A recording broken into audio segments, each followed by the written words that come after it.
Very good afternoon. So in the last class, we discussed about what are the types of energies and what is meant by energy and why energy we needed for our day-to-day life, and a brief introduction about energy forms, and also the two important states of energy. Either it is in the form of kinetic energy or it is in the form of a potential energy. So in the today's class, uh,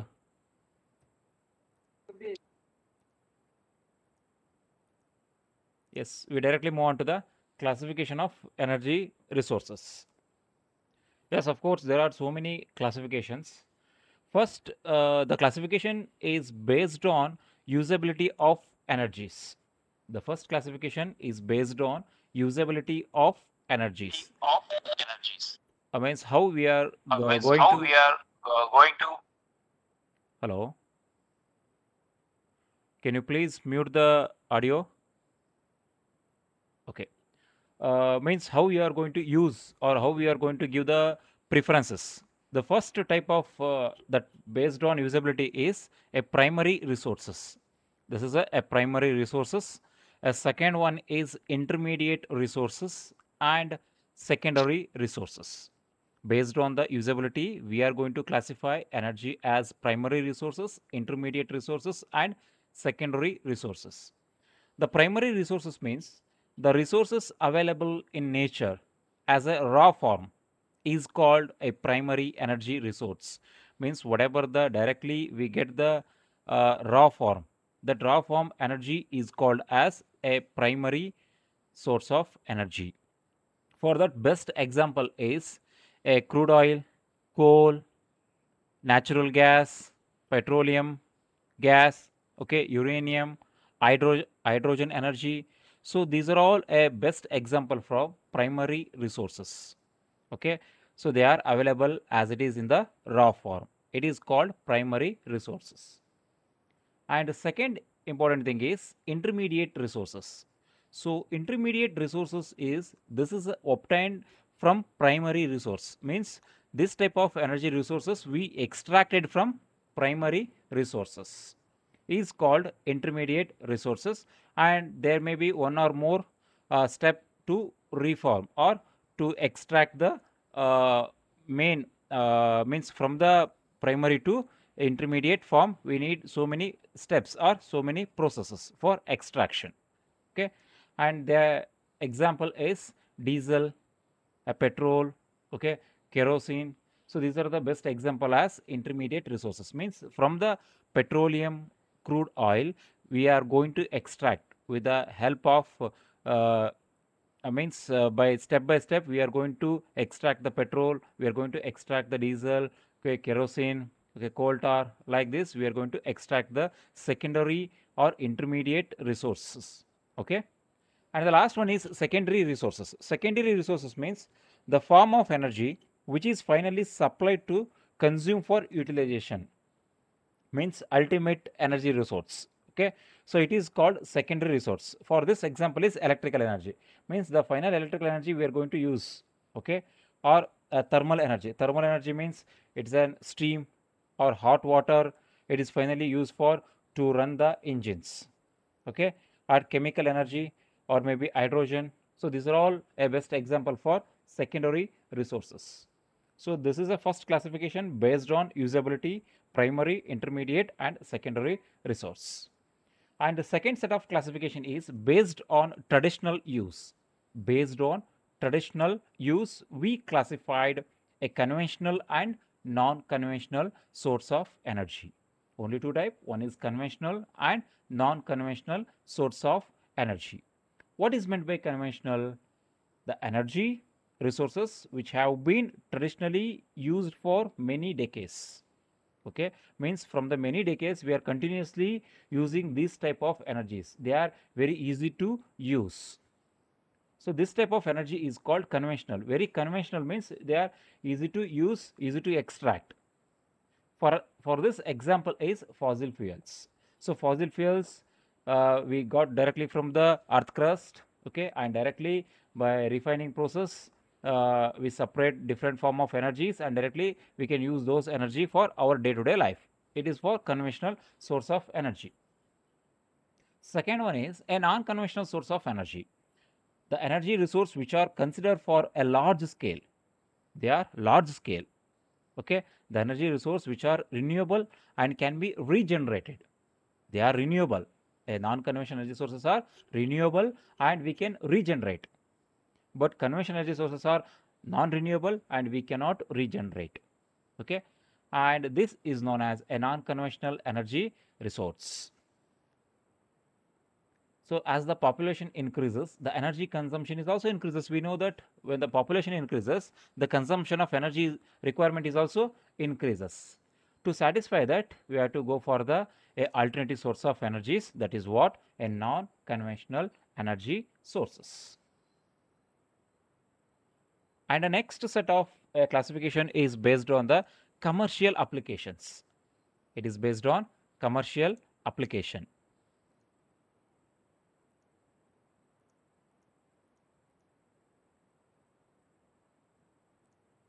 Okay, the commercial energy resource. First one is commercial energy resource and second one is non-commercial energy resource. So the commercial energy source means the secondary usable energy form such as electricity, petrol, diesel are essentially for commercial activities, and the economy of country depends on its availability to convert natural raw energy into commercial energy. So commercial energy means ultimately we are using that energies. Commercially, we are using petrol is a commercial one, diesel is a commercial one, electric energy is a commercial one. Means we directly use those things for our domestic purpose, industrial purpose, transportation purpose. For different purpose, we are using. So this type of energy is called as a commercial energies. Okay, and non-commercial energy resources are the energy derived from nature and used directly without passing through the commercial outlet. Example, it's a wood, animal dung, and crop residue, agricultural waste. So these are all non-commercial. Means of course they are used for the some of the heating purpose, cooking purpose, etc. But they are not commercial one. They are directly available on the earth crust. They are directly used for our day-to-day life. This is what a non-commercial energy resources. And the last set of energy sources is based on origin. Okay, so based on origin we classified different type of energies, like first one is a fossil fuel energy, nuclear energy, hydro energy, solar energy, wind energy, biomass energy, geothermal energy, tidal energy, wave energy, ocean thermal energies, ocean wave energies. Okay, so many types of energies. Okay, so these energies may be a conventional one, non-conventional one, maybe a renewable or non-renewable energy sources. Is it clear? It's a one important questions in the examination. They may ask a different types of energy sources. The first thing is based on the availability, based on the usability, traditional, and based on the commercial purpose. We are going to classify so many types of energies. And in that next one, it's a renewable and non-renewable. So that's the most important. Renewable energy is also called as a non-conventional energy, and non-renewable energy is also called as a conventional energies. Okay, and here renewable energy. So what are renewable energies? Renewable energies means we can regenerate after their usage. We can regenerate. They are not exhaustible. With a continuous usage only we can regenerate, we can continuously we can use those energies. Those energies are called renewable energies. But non-renewable means after some usage they may exhaust, they may depleting. Okay, so one fine day they may empty. So those type of energies are called a non-renewable energy sources. So here the biomass is the one best example. Biomass is the best. Next, solar energy is abundantly available on the earth crust. We can regenerate, we can reuse, we can continuously we can use. Geothermal, it is also not exhaustible. Wind energy, water means hydro energy. So these are all a best example for renewable energy sources. But here some of the non-renewable energy sources are nuclear energy, a gas energy, a coal means it may be a different types of coals. Okay, or petroleum, crude oil. So These are all best example for non-renewable energy sources. We continuously, if we use these things in future or shortly, they may deplete or they may exhaust. Okay, for our next generation, we cannot able to uh, give these type of energy sources as it is in the raw form. Only we can give in the uh, either in the picture or in the imagination. We can give coal is like this, petroleum is like this, we can explain. But these energy sources are as with a n number of generation also we can use. This is what renewable and non-renewable energy sources. The different sources of energies. Sources means uh, last class only I told that there are so many forms of energy, okay, and state of energies. But here, source of energy means where the energies come from. Where the energy is come from. That's the source. Okay, the energy cannot be created nor be destroyed. Only it can transfer from one form to another form. For all these things, solar, the sun is the basic source for all the energies. With the sun only, we get this fossil fuels, biomass, hydropower plant, like this wind. Okay, solar energy, geothermal energy, ocean thermal energy, tidal energy, wave energy, nuclear energy. So these are all different types of source. From these sources, we can extract different types of energies. From the fossil fuels, we can extract the petroleum, we can extract the diesel, we can extract the kerosene, and from the biomass, we can extract the biogas, we can extract the biodiesel, biofuels, we can extract. From the hydropower plant, we can extract the electric power. From the wind, we can extract the uh, electric power in the form of wind energy, solar energy, solar radiation. By using that, we can extract the electric energy, geothermal. With a difference in the temperature in the earth crust, we can extract the energy, ocean thermal. Yes, in the ocean, there is a difference in the temperature. By using that, we can extract the energy. Tidal, yes, the force of the tidal, okay, or waves, we can extract the energy. Nuclear, by fusion and fission, we can extract the energies. So these are all different types of sources for energies.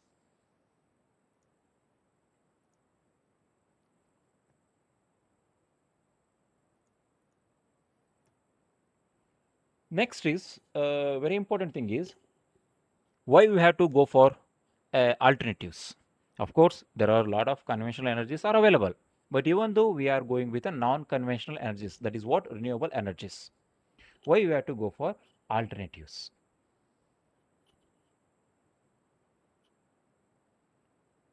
Yes, the supply of we know that there are so many reasons. There are so many valid reasons we have to go with the alternatives. Okay, the average rate of increasing the oil production in the world is declining, and peak in the production may be reached around 2015. Okay, after that the production will be declined gradually, and most of the oil reservoirs in the world is likely to consumed by end of the present century. Yes, this is what the major reason, and the serious nature of this observation is apparent when note that oil produces about 30% of the world's need for energy and for commercial resources, and also oil is used fuel for the most of the world transportation system.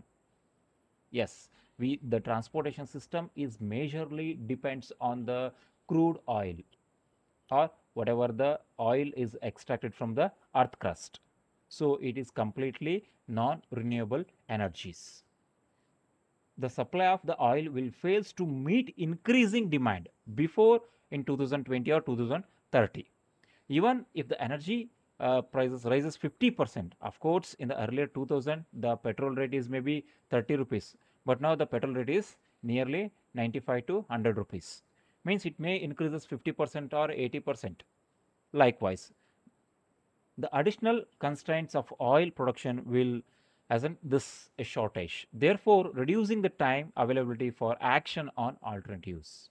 It may shortfall the action to takes place the alternatives, so that now only we have to aware of these things, these energies, and we start planning for the alternatives. The demand for energy will continue to grow even if a government adopt a vigorous policies to conserve energies. This growth must increasingly be satisfied by energy resources other than oil, which will progressively reserved for users of oil can satisfy. Means we can go with the alternatives. Those alternatives must satisfy whatever the this crude oil will provide the efficiencies. Okay, it must satisfy, not 100%. May try to reach the efficiency.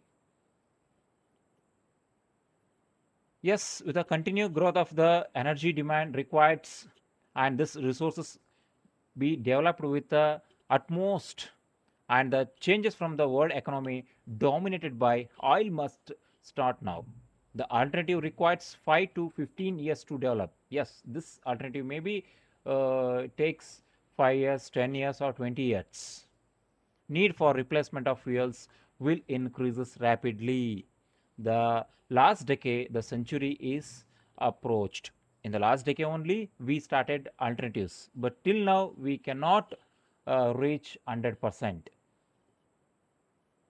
The electricity from the nuclear power is capable to make important contribution to the global energy supply, though the worldwide acceptance, but sufficiently large scale as established to be established. And this fusion will be significant, and we can extract the satisfactory amount of electricity. And the natural gas reservoirs and the coal is also one of the important contribute subsequently the future energy supplies. The coal reservoirs abundant but take advantages and them requires to active program development by both producer and consumers.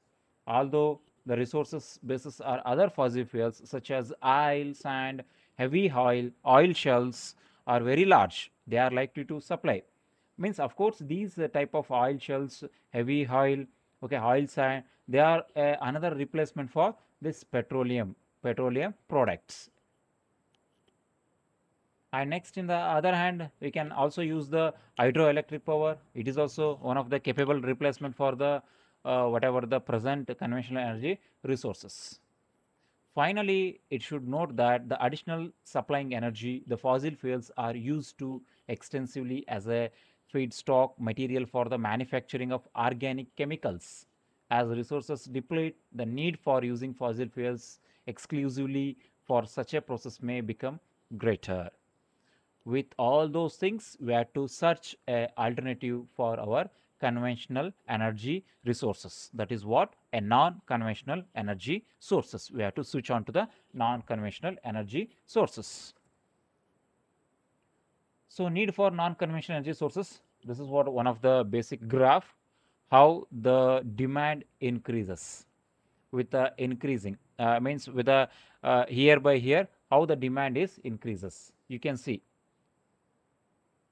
the CO2 is at 407 ppm in 2018, increased by 90 ppm in the last 70 years. See, from the 70 years, it is from 90 to 407. It increases the level of CO2. Of course, we know that if the level of CO2 increases, what happens? There is an global warming. If the carbon dioxide in the atmosphere increases, obviously it will cause the global warming, means rise of the temperature. The atmospheric temperature will rise approximately 1 to 1.1 degrees centigrade in the past 200 years. In the past 200, the carbon is also increases, okay, CO2 with the increase in the years like this 320, 340, 360, 480 and 400, and now it is more than 400. If the 400 ppm in the atmosphere, it also increases the temperature. Okay, once the temperature increases, obviously we know that there is a melting of ice. North pole, south pole, there is a melting of ice, and it may leads to the increase in the water level, and it may produces the excuse me, sorry, and ocean acidification and rise sea level. Of course, this global warming directly related to the rise of the sea level. Okay, now the sea level is increases 3.2, means we already know that the level of water is nearly 70%, and the land is only nearly 30%. If the water level increases, means it will acquire the land, and obviously it will produces the scarcity for the land, and decreasing ice sheet mass, and retreating, next decreasing the Arctic ices. That is what I told, South Pole and North Pole. Because of this rise in the temperature, it may melt. You can see these videos with related to the global warming. You can go through this website, okay, in the YouTube.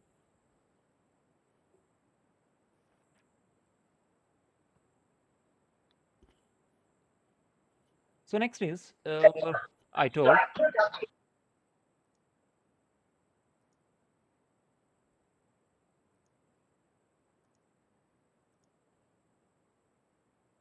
hello.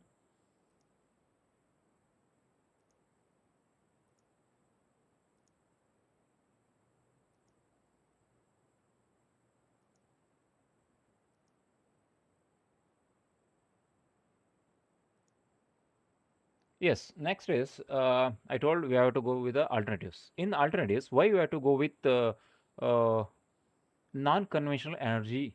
Why we have to go with non-conventional energies? Yes, obviously, yes.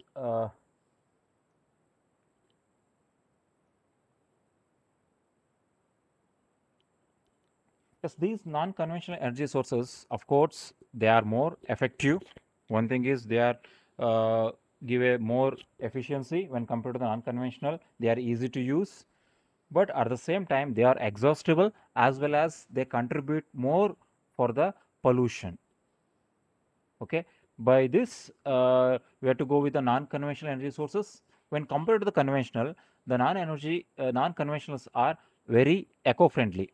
They contribute very less to the pollution, and of course they are non-conventional means we need a lot of devices to convert from one form to another form, then we can use. And efficiency when compared to the conventional, they're a little bit less, but they are very effective replacement for conventional energy sources.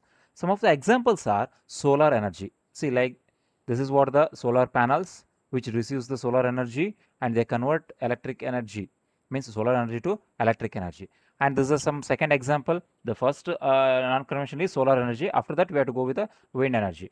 So these are the windmills. From the windmill, we can extract the wind energy into the electric energy. And the next one is tidal energy. Tidal energy means it's a waves in the oceans, the continuous waves or continuous tidals which generate the lot of abundant of energies, and those energy we can convert as a electric energy by using these machines. These are the turbines, tidal turbines. We can convert the tidal energy into the electric energy. And these are some types of non-conventional resources. Solar, I told. Wind, I told. Hydro. Hydro means by water energy as converted into electric energy. Geothermal energy means in the earth crust there is a lot of heat. That heat we can convert into electric energy. And biofuels, these are the agricultural waste, kitchen waste, okay, or some of the non-usable plants waste. And these waste we can convert directly into the electric, or we can convert into the fuels. And biogas is also another type of non-renewable energies, sorry, non-conventional energy sources. These are the best examples why we have to go with a non-conventional. Yes, next thing is a global energy used by source. The word energy means the energy is an important input. Energy is a very important input uh, in all sectors of any country, not only our India. For any country you can take, it is a basic fundamental input for all the sectors. Okay, and the standard of living of a given country can be directly related, if the country standard is directly related to the energy, and it can be a per capita energy consumption. If per capita energy consumption is more, means it is a more developed country. If it is less, a less developed country. The energy crisis is due to a mainly because of two reasons. The energy crisis is mainly due to two reasons. The first and important reason is population. If more population, yes, there is a shortfall of energies. That's the one thing. And second is the standard of living. If the standard of living is increases, yes, of course, it increases the energy consumption. You just compare with our present generation with the previous, means your father, mother, or your grandfather, grandmother generation. In those days, the energy consumption is very less. They are using energy only for lightning purpose or only for the cooking purpose. At that time, there is no use of much vehicles. There is a less use of vehicles, less use of uh, cooking appliances, less use of your AC or air cooler, a fan, whatever it may be. There is a less consumption. So they need a very less amount of energy. But nowadays, for in every home, there is a one AC is there. Okay, there are so many fans, so many lights for cooking. We using a mixer, oven, a different types of cooking appliances, so that the more devices will need a more energy and more consumption. Okay, so nowadays electric bill per month it may crosses easily 1,000 rupees. Per in if you compare in the 20 years or 30 years back, the electric energy may hardly 100 or 150 rupees. See the less consumption here. In our present generation we are using more consumption just because of standard of living. Nowadays the standard of living is high, means we are using one bike or one car for every house. But in the earlier days, hardly you get a one or two bike in a area or one or two car in a area. But nowadays, in per house, you may get two or three bikes or two or three car like this. So the standard of living obviously increases with increase in the need of energy. That's the one reason. And second important reason is the population. In the 20 years back, the population may be less than 80 crores in India. But now it is in the 2020, the current population is maybe 130 or 140 crores. See, the population is double. So if the population is double, obviously the power generation must double or requirement is also double. Like this, the energy crisis will starts. That is a reason.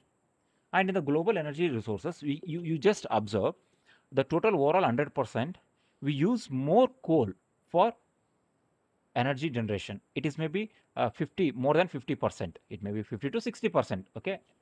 So we more depend on the coal. Second thing, we depend on the hydro energy and nuclear energy. Of course, nowadays there are more nuclear power plants so that they will supply the energy. And hydro means that is what the dams are constructed to convert potential energy into kinetic energy, then into the electric energy. That is hydropower. And renewable, nowadays slowly they started renewable energy source. That is what non-conventional energy source. That is solar. Solar comes under, wind comes under. Okay, so these are all renewable energy sources. And diesel is point 0.4. The world population need for this diesel is to transportation purpose. And natural gas for cooking, we need a natural gas. LPG is the best example. So all these will contribute 100% energy consumption. In that, major part goes to the coal. But coal, we already know that it is an non-renewable. With a continuous usage, it may deplete or it may exhaust. So that we have to go with this renewable energy source. This renewable energy source only 13% and this is 16%.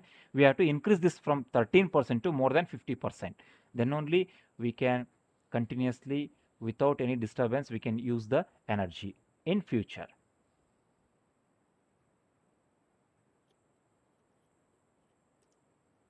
The sector-wise energy consumption pattern means which are the sectors need more energy. It may be international level, national level, and state level. Okay. The first important sector is industry. Industry, we need a more power, more energy. So industry, it is of 51 percentage international level, national level is 29, and come to the state level, Karnataka, only we need a 25%. So transportation, next sector, it's a major sector, 26%, and here 30% and 0.6%. Domestic means that is what the our cooking purpose, lighting purpose, heating purpose, heating the water or fan or mixer, grinder, oven. That is what the domestic purpose, and that is only 13.9% or 27% in our state. We are using 49% for domestic purpose, and commercial means it may be for commercial, of course, for car, bike, okay, etc. We need that, and it is 7.8. and 9% and 17%. And others, it is miscellaneous, it is maybe 5% or 8.4%. So overall, what we conclude that industry need a more percentage for energy, and next is transportation, then domestic, then commercial. Okay. If the energy crisis continues, the first what the downfall is industry, next transportation, then domestic. The energy production for commercial energy sources in 2000. Okay, so what are the energies extracted? The total overall electric energy extracted first with a coal. So with the coal, we got energy nearly 310 megawatt, and from the oil 103, from the natural we got 27, and here water, that is what hydro, and this is what the nuclear. Okay, so this is how we got the energy for our country to satisfy energy requirement. So here coal is a 56%, oil is a 29%, natural gas 7%, water hydro is 5%, nuclear is 1.37. Okay, total 100%. That is in 2000. But here 2020, here nuclear power and hydropower increases drastically from 1 to nearly 15%, and this is 5 to 10%. Okay, and if these increases, obviously the whatever the this load on this coal and oil will obviously reduces. Consumption trend, primary energy sources. So primary energy, I told it's a raw form which is available, and secondary means they are end usable energies. Intermediate means we can extract from the primary energy. So here renewable energy is only 9%, and coal is 20, natural gas and petroleum 36, and nuclear is 8. Okay, in that renewable, these are the some sub classifications. Solar is this only 2%, geothermal is 2%, from the waste 5%, from the wind 13, biofuel is 21, wood is 22, and hydroelectric means hydro power plants, from that we got 35%. Okay, overall 9% again sub classified of these things. Okay, in that hydro is more contribution for the non-conventional energy sources.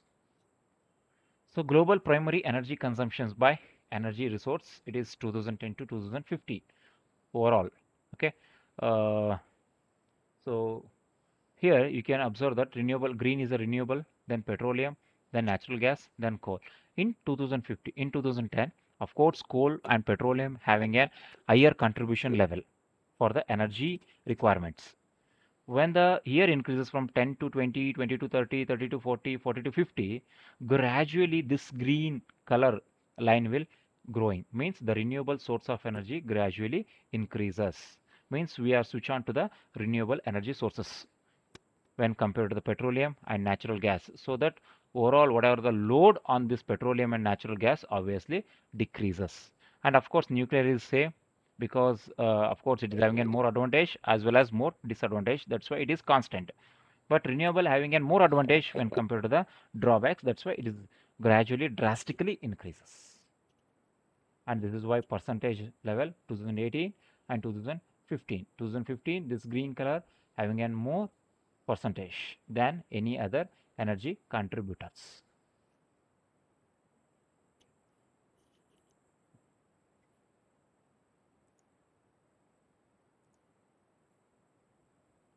Hello. Hello.